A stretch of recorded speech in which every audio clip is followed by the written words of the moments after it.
Luxury or not, the 2026 Mazda CX-90 is sparking big debates, with 6 updates that have fans split on whether it really delivers on its premium promise. If you thought this was the Mazda that could finally stand tall against German luxury brands, get ready for a couple of surprising flaws. The CX-90 is clearly a step above mainstream rivals, but there are still a few issues that hold it back from being seen as truly premium.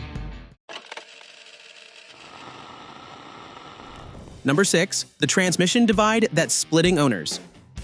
The CX-90's new 8-speed automatic transmission is creating one of the most polarizing debates in recent automotive history. Early owners are describing the shifting behavior as everything from clunky to downright irritating, but Mazda's response reveals a deeper engineering philosophy that's causing this friction. The controversy stems from Mazda's decision to replace a conventional torque converter with a wet clutch system. This isn't an oversight, it's a deliberate choice that prioritizes direct power delivery over the buttery smoothness most luxury SUV buyers expect. The wet clutch operates more like a manual transmission, directly engaging and disengaging rather than using fluid coupling for seamless power transfer. But here's where it gets interesting. This design decision is rooted in Mazda's Jinba Itai philosophy of creating a connection between driver and vehicle. Therefore, what feels clunky to some owners is actually the more immediate, performance-oriented response that Mazda engineered intentionally. The issues are most pronounced during low-speed transitions, particularly when moving from deceleration to acceleration or navigating stop-and-go traffic. Mazda has acknowledged the feedback and released multiple software updates to address the concerns. Some professional reviewers note these updates have really improved the transmission, making it less abrupt in normal driving mode. But the owner community remains divided. Some feel the updates have resolved their concerns, while others believe the fundamental wet clutch design creates inherent limitations that software cannot fully address. So the transmission debate reveals Mazda's commitment to driver engagement, but if you think that's controversial, wait until you see how their space utilization choices are disappointing families who need actual utility from their 3-row SUV. Number 5. Third-row reality check.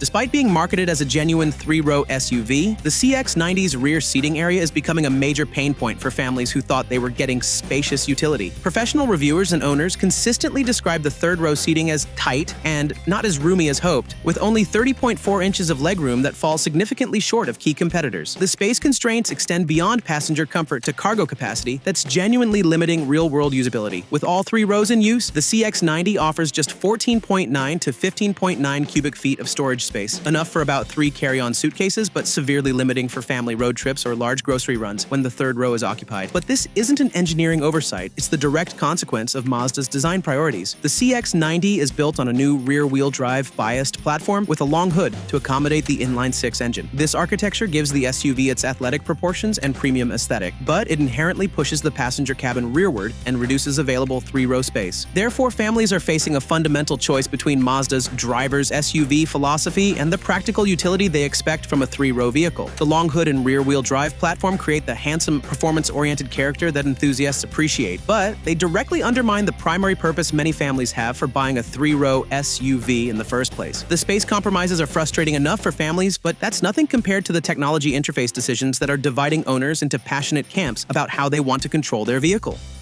Number 4. Dividing infotainment philosophy. Mazda's distinctive approach to in-car technology is creating passionate debates about safety versus convenience. The CX-90 champions a console-mounted rotary dial system while limiting touchscreen functionality to Apple CarPlay and Android Auto only. This design choice has split the ownership community into 2 distinct camps with very different perspectives. Supporters argue the rotary dial system is way superior to touchscreen interfaces because it allows drivers to keep their eyes on the road and operate controls by muscle memory. They appreciate the ability to navigate menus without leaning forward to stare at the screen, and they point out the lack of fingerprints on the display as contributing to the cabin's clean, premium aesthetic. But the opposition finds the system frustrating when using smartphone mirroring apps that were built from the ground up with touchscreens in mind. Simple tasks like selecting a song or navigation destination become much longer processes, requiring multiple clicks and scrolls instead of single taps. Therefore, what Mazda designed as a safety feature is being experienced as a usability barrier by owners who prefer intuitive touch interaction. The controversy reveals Mazda's struggle to balance their established safety-oriented philosophy with modern consumer expectations. The dial-based system is philosophically sound from a distraction reduction perspective, but modern smartphone mirroring systems were designed for touch-based interaction. Mazda's hybrid implementation, allowing touch only when stationary or for smartphone mirroring, creates a disjointed experience that fails to fully satisfy either preference. Number 3. Plug-in hybrid issues. While the mild hybrid versions of the CX-90 are earning praise as pretty solid, the plug-in hybrid model is experiencing severe, high-profile issues that are casting doubt over the entire lineup's reputation. Owners are reporting instances of sudden loss of drive power, hybrid system malfunction warnings, and vehicles becoming completely inoperable without warning. But the technical capabilities of the PHEV system, when functioning properly, demonstrate the potential that's causing some owners to persevere through these issues. The plug-in hybrid offers impressive electric-only range and combines the efficiency benefits of electric driving with the convenience of gasoline backup power. Therefore, buyers are facing a difficult decision between cutting-edge technology potential and proven reliability. The PHEV's problems are creating a ripple effect that extends beyond the plug-in model itself. As one Reddit forum member noted, the PHEV issues are giving this model a bad rap, therefore potentially affecting buyer confidence in all CX-90 variants, including the seemingly more reliable mild hybrid versions. The plug-in hybrid's reliability problems are certainly damaging Mazda's reputation, but even the systems that work properly are frustrating owners with their overly aggressive safety interventions that feel more like surveillance than assistance.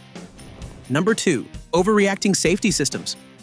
The lane centering system requires drivers to keep both hands on the wheel at 4 and 8 o'clock every 7 to 10 seconds, or it will beep loudly and disengage cruise control. While this behavior is intended to ensure hands-on driving and prevent system misuse, owners describe it as almost useless because the constant monitoring feels more like surveillance than assistance. The adaptive cruise control is receiving criticism for being really sloppy with acceleration patterns that feel aggressive even when making minor speed adjustments. Professional reviews generally find the technology effective on straight highways, but they note it can struggle with curves, narrow lanes, and moderate traffic in ways that create inconsistent performance. The controversy highlights the fine line between safety-first engineering and refined user experience expectations. In an era where competing systems from Kia and Hyundai are praised for seamless, unobtrusive behavior, Mazda's more cautious implementation can feel unrefined to consumers who expect driver assist systems to enhance rather than interrupt their driving experience. The safety systems controversy shows how Mazda's overprotective approach frustrates daily users, but the bigger problem for luxury buyers is finding out what essential features are completely missing despite paying premium prices.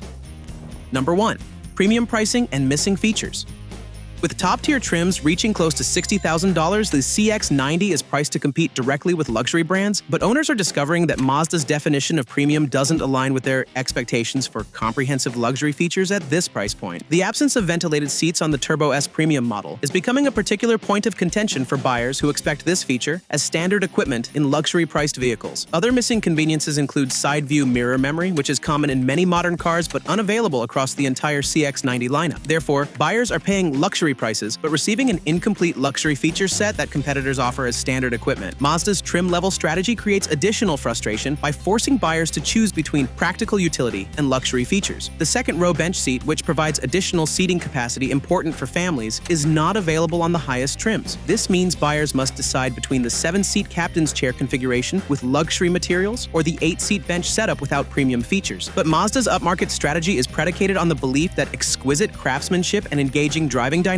define premium vehicles more than convenience features. They've invested heavily in the long hood, inline-6 engine, and luxury materials to meet this goal. Therefore, the missing features controversy reflects a fundamental disconnect between Mazda's engineering-focused definition of luxury and consumer expectations based on feature checklists. The pricing strategy becomes even more controversial when compared to competitors that offer comprehensive feature sets at similar price points. Buyers in this segment have come to expect specific convenience and technology features as baseline requirements for luxury consideration. The omission of these commonplace amenities sends mixed signals that suggest Mazda's luxury positioning may be incomplete in ways that undermine their entire upmarket push. The CX-90 represents Mazda's boldest attempt to redefine what premium means in the 3-row SUV segment, but these 6 controversies reveal the challenges of balancing engineering philosophy with market expectations. Whether buyers embrace Mazda's driver-focused interpretation of luxury or demand the comprehensive feature sets offered by competitors will ultimately determine if this ambitious upmarket strategy succeeds or forces Mazda to reconsider their approach to premium positioning.